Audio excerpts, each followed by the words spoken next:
Hey, we all go through things we never talk about. Well, not because we don't want to, but because we don't know how to start. And today's topic is one of those things. The silent internal conflict behind self-harm. No, not those stereotypes, not the assumptions. Just the real experience people often carry alone. And before you scroll, let me ask you something. Have you ever done something you didn't want to? Or just because it felt like that's the only thing that could make the noise in our head stop? Yeah, that's what we're going into today. So let's start. On the outside, someone can seem completely fine, attending classes, cracking jokes, showing up to the work, and even socializing with everyone. But inside, there's this quiet war going on. A constant negotiation between wanting to cope up in healthier ways and feeling pulled back to a method that, even though it's harmful, but it feels familiar, even relieving. And it's not all black and white. It's as simple as wanting to or not wanting to. There are layers in this. There's temporal guilt, relief, shame, and silence. And all of this can coexist in one person at a time. And just when you think that you've stopped for good, well, something happens. That's when it gets complicated. So let's talk about why. A lot of this comes down to emotional regulation, or rather the lack of tools we're taught to manage our emotions. When things feel overwhelming, heartbreak, loneliness, stress, and even failure, it's common to want some sort of outlet. And that's when self-harm sometimes becomes that outlet. Not because someone wants to harm themselves, but because it's the only thing that seems to provide relief in that moment. And afterward, there's regret and guilt, a desire to stop. But the next time that emotional wave hits again, and the cycle restarts. It's not attention seeking and it's not manipulation. Well, it's just a coping mechanism. One that's difficult to talk about and even harder to unlearn. But why do so many people our age fall into this? Why now more than ever? And why are so many silently struggling with this tug-of-war inside their heads? So let's get into that. Let's be honest. Life between 18 and 30 is confusing. You're expected to have it all figured out. But you're still learning who you are. Relationships change. Family dynamics shift. Academic and work pressure builds up a lot.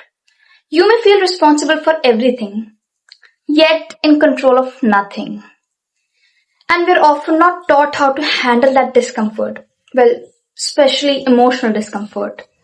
So sometimes coping looks like overworking or isolating yourself or substance abuse. And sometimes it looks like hurting ourselves, quietly and privately. Well, not out of our weakness, but because the emotional weight feels unbearable and you just want it all to stop at once. So what do you do when you're in that place and the usual advice just doesn't help? That's what I want to talk about next. A lot of that typical advice out there sounds cute, but feels useless in real life. So instead of saying distract yourself or snap a rubber band, let's talk about some tools that have actually helped people. Number one, movement. Not exercise, just motion. So go for a walk at night, not for fitness, just to move. And let your body process what your mind can't. Second, voice notes to your future self.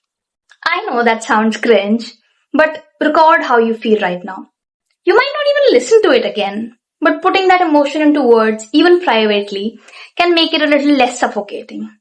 Number three, save people. No fixing required. Just find one person who doesn't give you advice. He or she might just listen to you. And when things get heavy, just text them, not okay. Just send them a signal. No explanation required. Fourth and lastly, pause instead of stopping. You feel this urge sometimes and you don't have to fight it with your willpower. Just delay it. Set a timer. Give yourself some permission to wait. There aren't any bridges.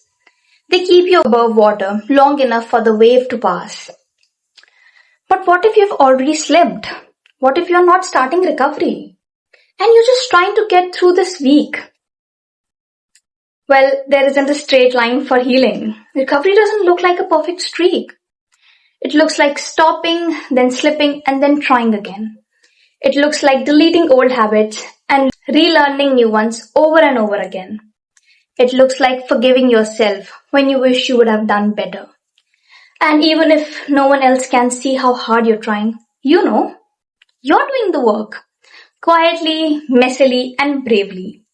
And if you're wondering whether any of this is worth it, if you're ever going to feel like yourself again, here's what I want to leave with you. If you ever felt stuck between wanting to know better or feel better, you're not fragile. You're not the only one. And you're not dramatic. You're just a human being. And there's nothing shameful about needing help or support. Let this be the space where you don't have to hide parts of yourself. And if you want to quietly let others know they're not alone either. Thank you for being here. Take your time because you're allowed to.